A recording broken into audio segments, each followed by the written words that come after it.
What it do, what it do, what it do, good people. Coming to you live from TazTv410. I'm your host, Taz Dean. People, I got a special one today, y'all. Now, when I say it's real special to me and my family and my teammates, I'm talking about I'm humbly right now. I'm so humble right now that for you to take this time, Coach, to either do this interview with me right now. Coach, speak your name. My name is Coach Lynn Badham. Yes, yes. And again, thank you, Coach, for joining the show. It's my pleasure, Ted. Man, it mean a lot to you. Not only me, my teammates and the city. People talk highly about you, your character, especially your character. How you been feeling? I've been great. Getting older, but I've been great. Things were good here, and things were good up there in Maryland because of my sons are still up there, and so I'm just thankful. I really am, and I owe it all to God. That's good. That's good. That's good. That's good. Now, Coach, let's how the follow up? How the family? The wife? The wife is fine too. She's still working a little part-time job with the seniors. She helps out with the seniors at the senior center, and she's the director there for that particular one in Murfreesboro, North Carolina, down here in the country. Yeah. Now, Coach, let's get straight to it. Where you from? I was born and raised in Edenton, North Carolina, and I finished high school there at D.F. Walker High School in '66. Okay. Did you play? And then I went. Hold up, before you went there, because we gotta talk about. I want to talk about your football, and you playing baseball too in high school. So let's not leave that out. Well, I won't leave that out, but baseball is something we did with a rec league because our principal was in control of everything that we did at our high school. And when I came through, we didn't have but two sports at D.F. Walker High School in '60. Yes, D.F. Walker High School. We didn't have but two sports, basketball and football. I played both of them, and I was a pretty good athlete, I would say. And I enjoyed that, and that's how I got into football and baseball. But like I say, we didn't have it in high school, and we didn't even have track. Everybody wanted us to try to get it, but the principal just wouldn't let us have but the two sports.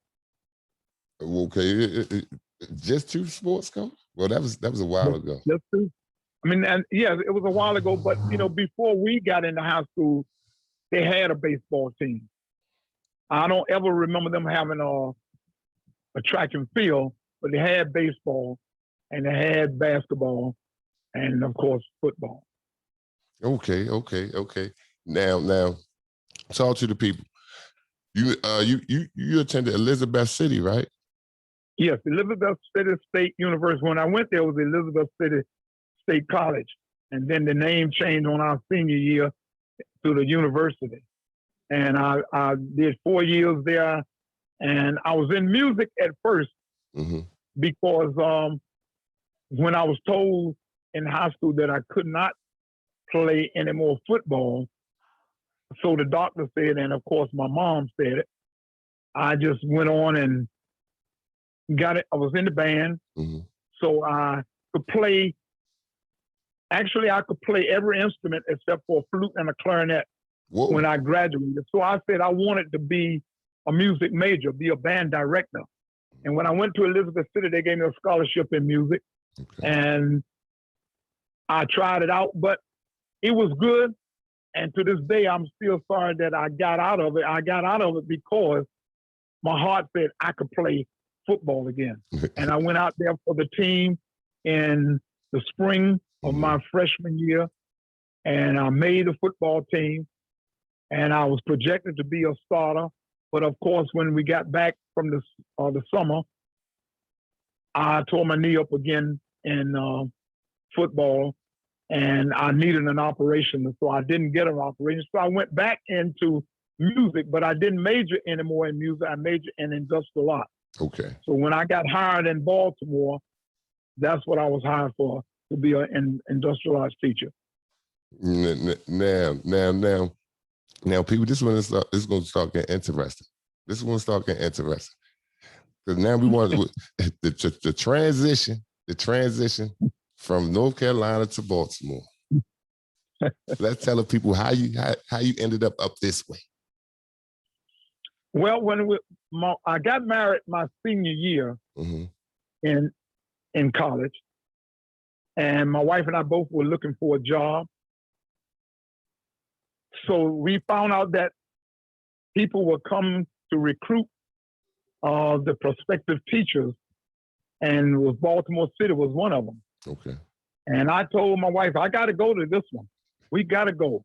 Yeah. She said, why you want to go to Baltimore? I said, because that's the home of the Baltimore Colts, and that was my favorite football team. And if I could be near them, that's all I wanted to do. And she had relatives up there. She had a aunt, uncle, and cousin that she used to come up, and actually she used to go up there during the summertime and babysit for her cousin. So we went up there, and I found a home because I loved every minute of it. And I started playing flag football because I could start back running and stuff.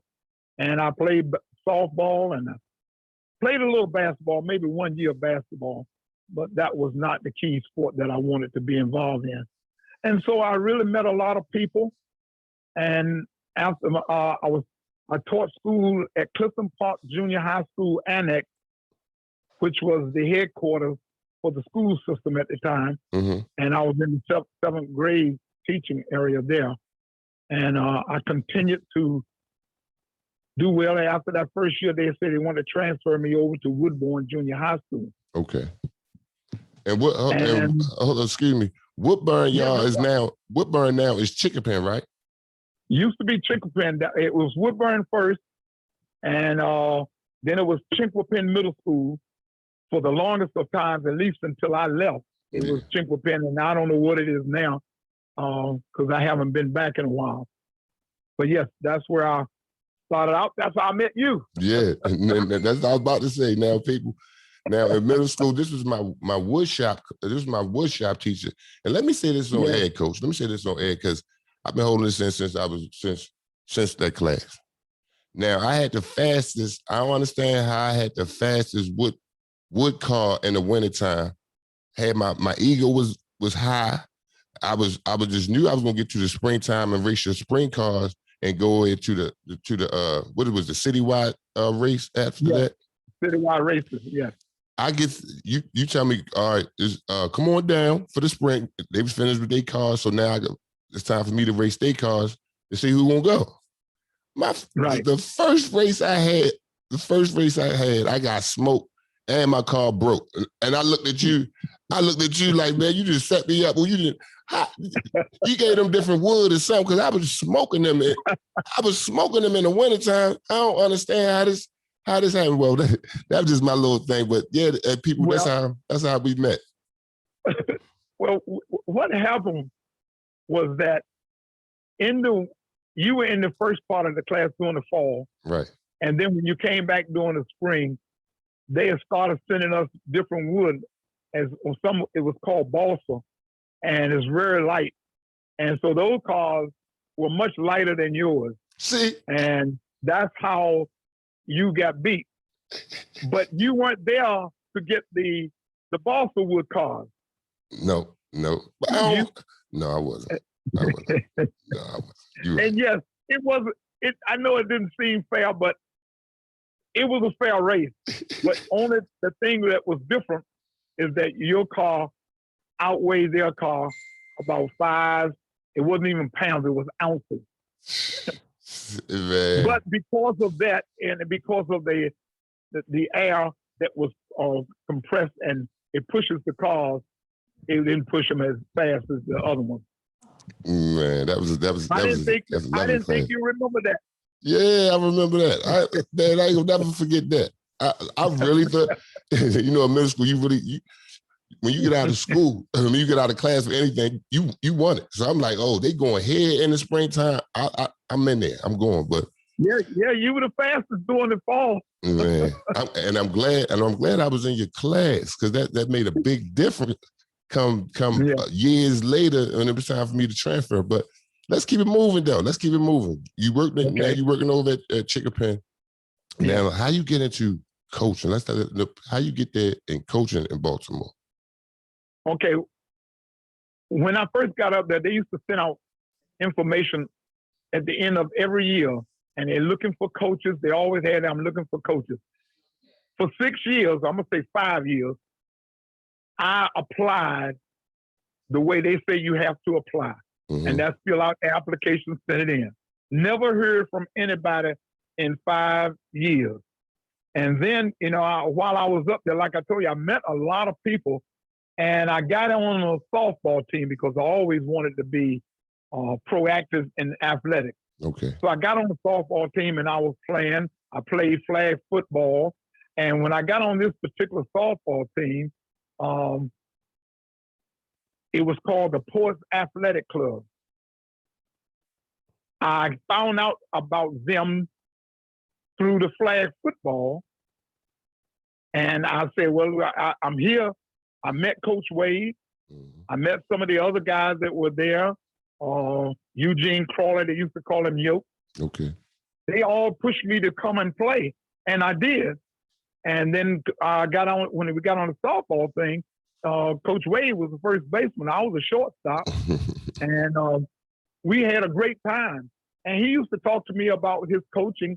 And I was saying, oh, I'd be glad when I can get into something like that. Yeah. And that same year, one of the guys that I was playing softball with before I started playing with Coach Wade, his name was Paul Schubert. He said, I think they got an opening at Emerson where I coach. And I said, well, check and ask him. And he asked me, do you know Coach Pompey? I said, no, I don't. He said, well, I'm going to talk to him. And sure enough, I got on the coaching staff at Emerson. Wow. And I was the assistant JV coach. So that's where my beginning started. And I coached there 4 years. And we were still playing softball, Coach Wade and all of us. And he had an opening. And the main reason why I left was because Chickapin is closer to Dunbar than it was to Emerson. Right. And so I got tired of like getting caught up in traffic and all. So anyway, I went and I transferred over to Dunbar, not teaching, just coaching. Right. Now, I never left the middle school teaching because I just love middle school so much. I never wanted to leave. So when I found out that I could coach and not be in the school, that was fine for me. Okay. And so I went over there to Coach Wade, and I got the job in the football also. And then that was in 80 when I went over there. And then all of a sudden he was talking to me about coaching basketball. I said, Coach, I don't coach basketball. I did a little bit in the intramural when I was in college, but I don't know nothing about coaching to be able to coach over at Dunbar. Yeah. He said, well, I can help you. I'll teach you. You just come on. I need you because I might be losing somebody. So when I went over there in football, he kept talking to me about the basketball, and I tried to talk him out of it. And he said, no, you it. I want you with me. Yeah. And so I stayed with her, and that's been a blessing of my life because I learned so much. And I'm not just talking basketball and football. I'm talking about life from Coach Wade. Man, and it was just a blessing. And believe it or not, I used to cut his son's hair. And when I went there for the first practice, I wasn't even going to coach. And I was telling him that I want to coach. And he said, no, man, you got to. You got to stay here with me. And I did. And like I said, it's been just a blessing. And I thank him for everything that he's ever done for me. Man, that's love. Now, Coach, let me ask you something. At that time down at Dunbar, because I got a picture. I have a picture with you and Coach Wade, y'all on the bench, and Coach Herman and Reed. He may be checking in. I think he even maybe checking in who y'all was talking. However, I got that picture. Now at that time, y'all won a national championship. Y'all won a national championships at this time. Yeah. And we won the national 82, 83, 83, 84, and 85. how was that environment though? How was that environment? How was the love in the city at the time? Well, to me, the love in the city was good. Mm-hmm. To me now, I'm talking about, I'm a guy from North Carolina. Mm-hmm. I was looking to be much worse than that. I thought the love in the city was good, especially in the community of Dunbar. Mm-hmm. Everybody reached out and did what they could for us. We were reaching out, doing some things for them, but it was just a good situation. And they're friendly. The administration was good for us. So I was happy just to be there. Okay. Yes. Now, when it was time to leave, I mean, hold on, before you even get up out of there, because there's a lot of your old players. My uncle was one of them, and Yeah. he gonna listen to this story. And if I don't say to tell you thank you, thank you, Kevin McMillan.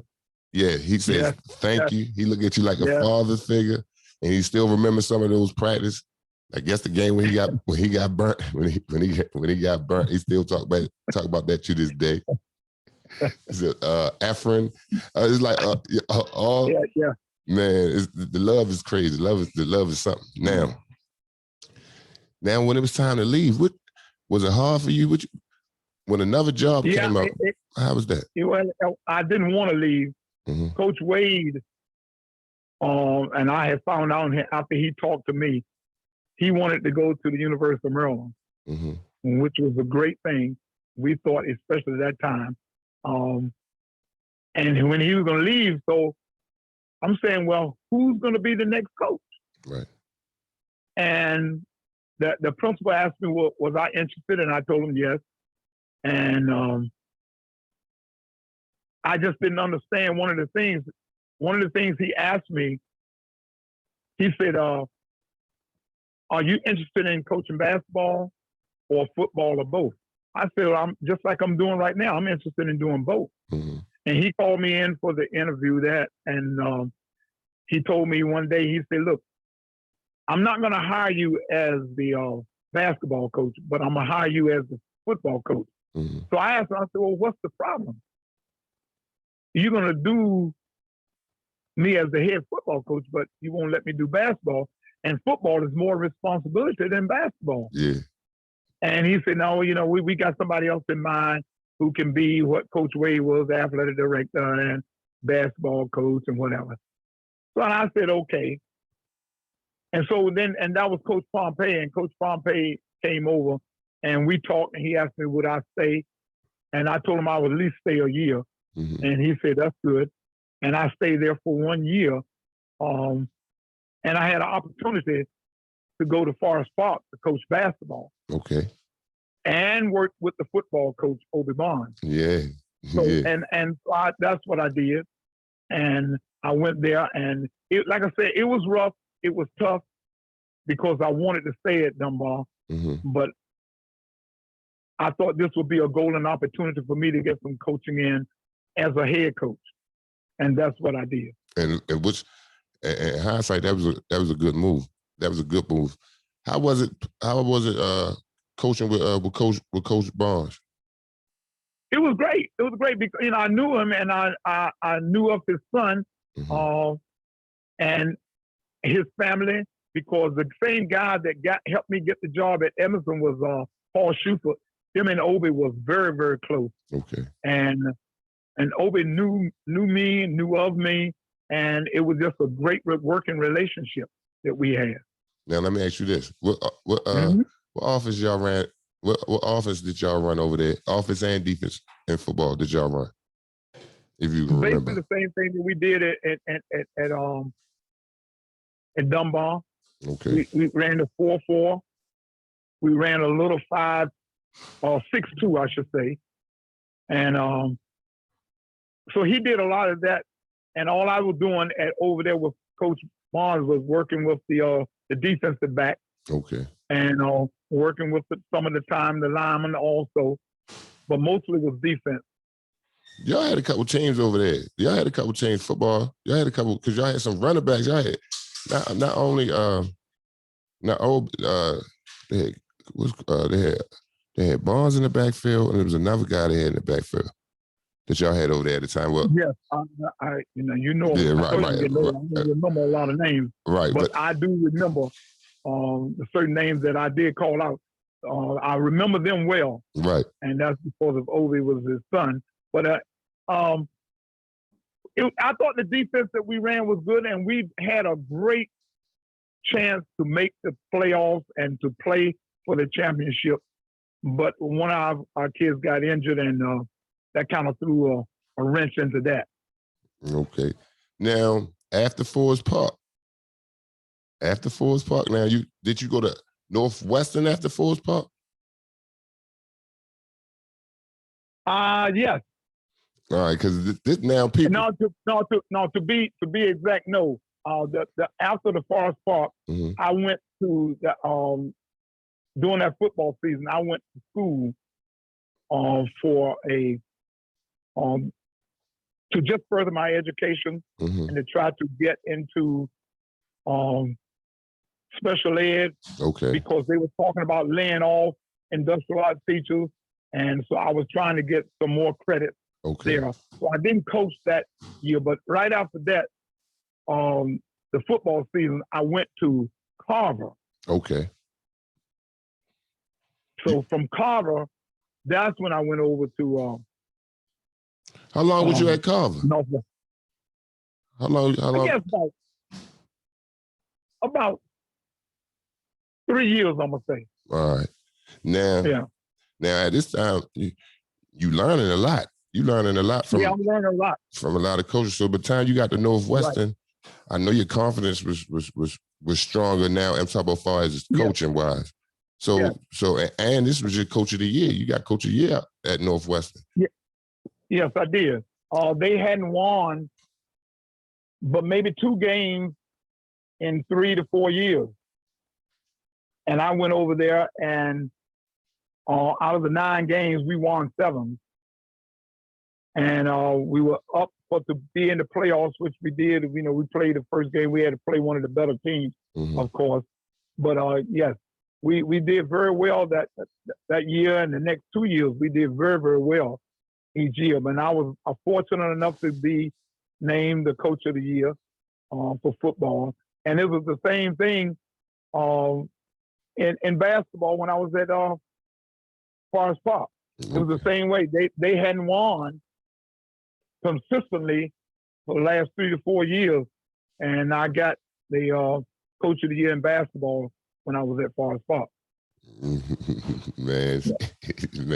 Now, what do McDonough fall in at? I don't want to get too ahead of myself, but what I know you McDonough. Yeah. Go ahead. I know you. I don't know if you did you help out, because I know your son went to McDonough too, didn't he? Yes. Yes. He went to McDonough, but I was working at McDonough under Paul Smith, but that was during the summer. It was like a summer job.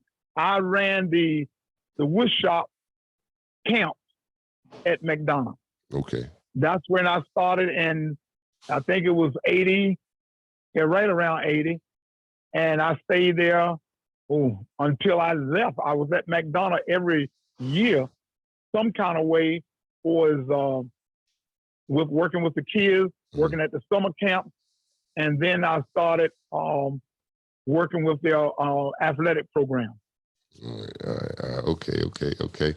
Now, after Forest Park, and McDonough was there, where did you go after Forest Park? After Forest Park, I believe I went to Carver first, just to help out, and then I went to Northwestern. Okay. But I might have it backwards, because I'm telling you, I don't really remember the years and stuff. But hey, Coach Wayne, but I just want to make sure everybody get what you done. Yeah. That's it. We don't gotta be precise. Yeah. We know you don't tell stories. We fine with that. It was Northwestern first, Mm-hmm. and then I went to Carver. And from Carver, I left there because they offered me a permanent job at McDonough. Okay. And in coaching. Okay. And it was not a head job. It was a JV job at McDonough. How was that experience out there as far as the coaching experience, the JV? How was that? Oh, it was different because I was coaching kids, predominantly white kids. Mm-hmm. And from where I learned about basketball, being quick, fast, and doing things in a hurry at times, the foot speed there was the difference. Right. I didn't know how to get them to run fast or try to run faster, but I just started working with them, and we started doing more of a detail thing in basketball where we were taking our time and moving the ball more. And so it worked out because we had some kids who were very eager to play and win. Okay. Now, what I told you, you said you went to Madonna and you was working with Coach Smith. You was working with Coach Paul Smith. Now, yeah, but wait a minute. I got the job at McDonough, mm-hmm. not the coaching job. Mm-hmm. I got the summer camp job, right? And that was under Paul Smith. He was the director. Okay. And then I was working every summer. I worked every summer at McDonough. Mm-hmm. From 80 to, I think it was 04, 05. Oh, yeah, you worked there. I worked there. Yeah, I was there for a while. Every year, because that was my summer employment. But I didn't coach basketball under Paul Smith. Paul had gone. He was already at Dunbar this time, wasn't he? Right. I was there when he was at Dunbar. Okay. Now that's funny because he was the Dunbar coach before you came in. Now when that job came up, did y'all have any conversations when the job came up, or the job came up and you put your application in? No, I didn't even put the application in. How I found out was, through word of mouth. Okay. And here's the funny thing. When I left McDonough, because again, remember I was the head JV coach, I was offered the Douglas job. Mm. Paul Smith was still there at Dunbar. Okay. So when he left, some of the alumni came to me and asked me, would I come back to Dunbar and coach? Okay. And be the head coach. And that's when I told him yes. He jumped. So I didn't stay at Forest Park for 1 year because my heart was still at Dunbar. I didn't stay for 1 year at Douglas. And when they offered a job, and some of them talked to me, we want you to do this, we want you to be there. That's when I left, and I did. And I brought my running buddy, my running pal with me, and that was Smiley. Yeah. Eric Lee. Yep. He was my assistant at Douglas, and we went there together. Man, shout out to Eric Smiley, man. Now, all right, transferring now you coming into Dunbar. Now you got to put your system in. What was you, if you can remember, what was you kind of thinking coming into that year? What was you thinking as far as the team and who was you gonna have coming in? I remember a conversation we had. I remember a conversation, me, you, and Jamal. I don't know if Fess was there, but I know it was me and Jamal, right? Yeah, Fess was there. Fess was there before you got there. Yeah, but I'm talking about the meeting. We had a meeting. No, so Fess probably wasn't at this meeting. However, it was like I call that year. I say that was like the bad news bears. It was some it was some positive in there, but that year it was a year, right? It was a year. You must be talking about the year before I got there. No, because we weren't like the bad news bears. No, this is what I'm saying. No, this is what I'm saying. See, people ain't gonna know it, and I ain't gonna throw our business out there. People ain't gonna know it. I'm talking about far as see being the team, my 10th grade year and my 11th grade year, it was night and day, right? Right. You have a new coach coming in. You have players that was already there underneath the old coach. We had some players. We had about 4 or 5 players that wanted Coach Smitty. Shout out Coach Smitty from Southern. Then you had your new players, was Jamal, myself. Fest was still there. Your first year, Fest was still there. Fest was still there, but Fest, he ain't really care who coached. Fest was on his own. However, just at the beginning of it, it was a little turmoil, and you got the shit together. Right. You got the shit together.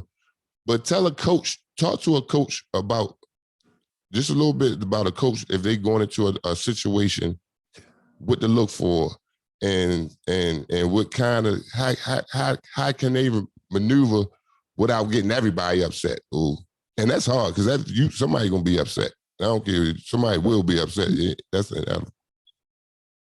Yeah, you're right. It was a little difficult because everybody at Dunbar at that time, they thought they were the best thing since sliced bread. Mm-hmm. And one of the things that I wanted to make sure that there was one coach, one leader, one person who's in charge. And that's what I did mostly. I brought everybody together. We had the meeting and we talked about that. And I talked about, you're going to do what I'm telling you to do and what I asked you to do, mm-hmm. or then you won't be here. Mm-hmm. And you all bought in to that because I had, like I said, Jamal was coming from Douglas. Mm-hmm. You were coming from Mervo. Fester was already there. Some of the other kids were from the Dunbar area. But they all, and all of you all, most importantly, all of you all wanted to win. Right. And the only way we were going to win is that we play together as a team. Right. Right. And that's what I started working on. And that's what we started doing. We started gelling together and everybody started respecting and depending on each other to do their role. Everybody had a role. Yes, you all did the things that you were supposed to do. And that's how we became very good. And I know you remember this when we went to the at the beach. Slam up to the beach. Tournament. Yeah, slam dunk to the beach. Mm-hmm. Yeah. And that's when we really gelled together because we beat the #1 team in the country. Mm-hmm. And then we beat the #3 team in the country from Ohio. Yeah, St. Edwards. #1 team was the Meekheads. Yeah. With Tyson Chandler, Tayshaun Prince. Tyson Chandler, right. Tayshaun Prince, all of them. And we beat those guys, but it was all because we pulled together, we believed in each other, you believed in what I was asking you to do, and your will and desire to win was so great. Man, that was a special year. Hold up, before I go though, I gotta tell you this, because the host of our team that year, Jamal Brown, right? He told me he listening to us right now, but he told me to tell you he like to say thank you. He love you for saving his life, and and Calvin said he love you, Coach. But yeah, that was a special time in my life and those, because we end up losing the city. We end up losing in that championship to Al Harrington. To Douglas. Yeah. To Douglas. No, I'm talking about I'm still at the Slam Up to the Beach. We end up losing to. Oh yeah, we lost to St. Patrick's. St. Patrick's. Now coming back into the city that year, like we played Douglas too, and we spanked Douglas by 20 points. Right, I ain't gonna go into all that. We spanked about 20 points, but we going into the city championship game. Championship, and we don't have Fest 10 lives. I tell Fest now. To this day, I tell Fest, you owe me that. You owe me a championship. You owe me a city championship. I tell him this to this. I love bro. Bro knows, you know what I'm saying? Yeah, and he asks about you too, Coach. So I'm gonna give you off air. I'm gonna send you his number. Okay, then. Appreciate that. Now, going into, what would you think of going into that game? We don't have our leading score. What was the? I'm kind of thinking like, far as the combinations. I know it was a long time ago, Coach, but I know you felt like, man, you kind of tying my hand behind my back right now in a city championship game. Can you kind of remember what blow did you feel anything when that news came down that Fest couldn't play? Yes, I felt hurt for you guys because we have gone. That's why we've done so well. We were ranked within the top 10 at that time in the country, and I just wanted everything to be right for all of you. Right. But I also knew that you guys were not going to quit and you were going to fight. We just got to have some good things that happen to us down the stretch. Right. The thing that really also hurt was that it was our home game supposedly, and they switched it to a neutral site that week. Yeah, that's that week of the game. Everything was changed, and so I just didn't want you. I was trying my best to make sure that you guys could stay focused, and I know it was very hard because all this stuff is going on, and you know how you all are. You young. They said that they try to set us up. We don't need that. Why are we doing this to us? But we had to stay focused. We did. We played well down the stretch, and we lost within the last minute of the game. Yeah, and then we went on and won. And then we went on. Your saving grace was we went on and we won the state. But here's the funny thing about the state: seemed like everything was going wrong for us because when it's time to play the states now, we had to go over to the Eastern Shore and play every game. Yeah. We did not play a game in Baltimore. It was like a convention center, like a convention center where everybody played the game there, but the people on the other side of the Bay Bridge was used to going there and playing. They was like, our crowd was small. Traveling over there. Traveling, yeah. But they'll tell us though, Coach, since it was the 2A, we supposed to have won, which we felt as though we do supposed to win. But the journey that year right, to get there was something. Now it was going into that next year, that year that you maybe should have won Coach of the Year. That year, now that I'm thinking about it. Because we didn't lose. We lost in the city championship. However, we won. We beat two national teams. We beat the team that beat us in the city championship. And we didn't lose. Other than that, we didn't lose in the city. So that could have been a Coach of the Year moment. But we can go to the next year. The year that you won a city championship. You won a state championship. Right. And you coach football. You coach us up in football. Now, did you ever feel like? Let me ask you this, as far as on a football tip. I know I'm jumping a little bit. No problem. Did you when you ain't never want to coach up there with Coach Eaton in varsity, or you was content with like, you know what, I'm all right down here. I'm okay winning championships down here. Yeah, on the JV. Yeah, on the JV. Because your offense, I was fine with that. He had the people that he wanted already in position. Okay. And I didn't want to rock the boat. And you know one thing, you always got to have a feeder for your next coming years.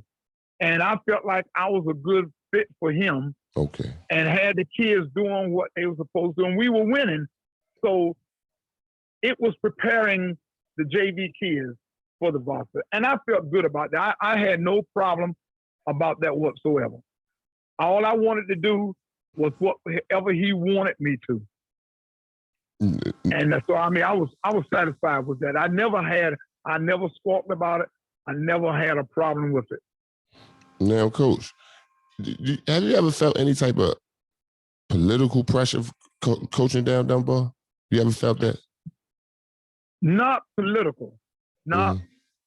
I felt pressure because when I first got there, I felt like they didn't want me there because I'm not from Baltimore. I wasn't from the Dunbar era. I wasn't from the East Side and all of that. And I just felt that way at times.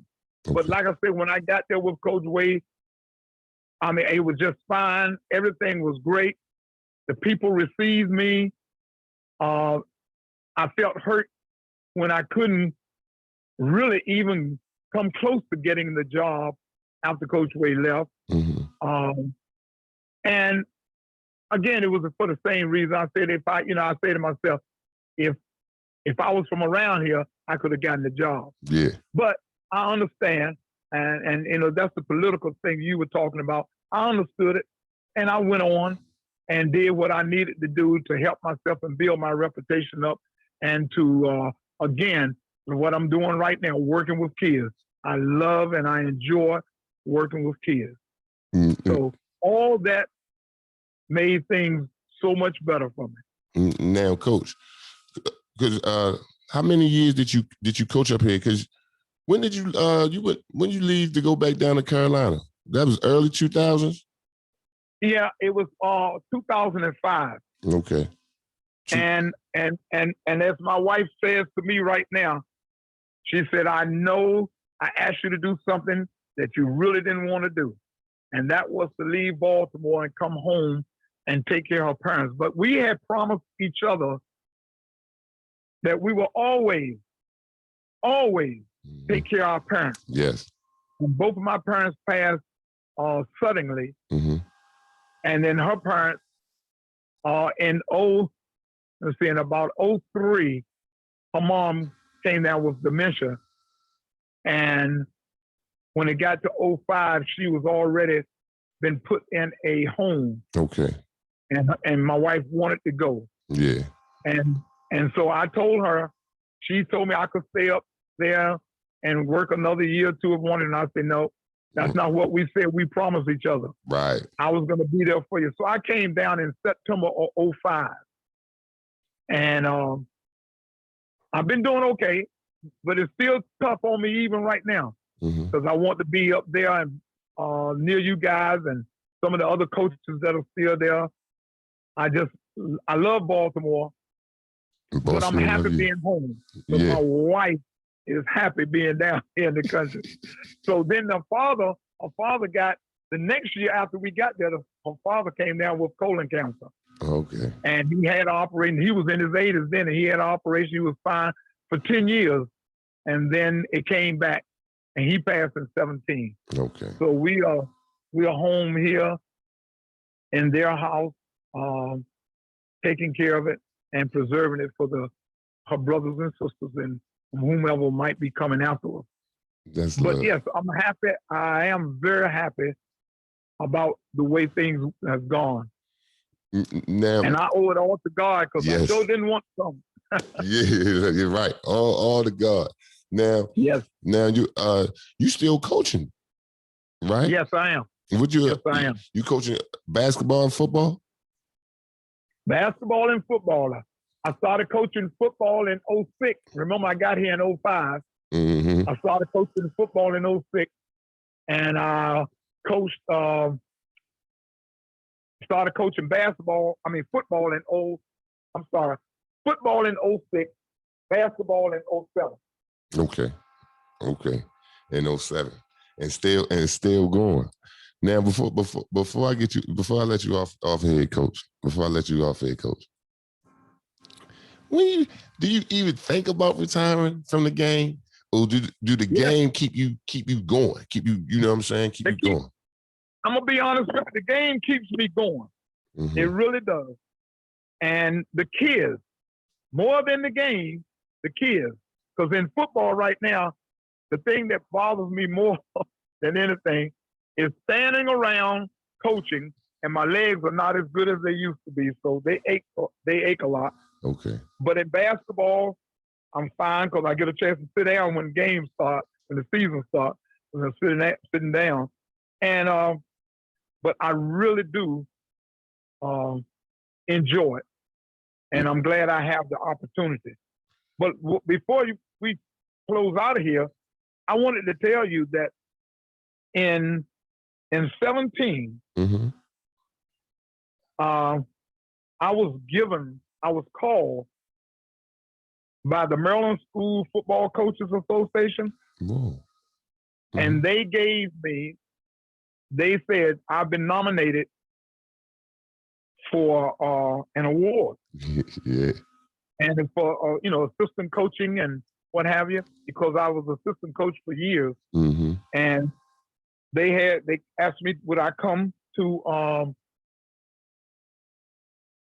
University of Maryland to receive. And I said I sure will. Listen, so I went up there and they presented me that award. It's the Maryland High School Football Coaches Association, and it's called the John W.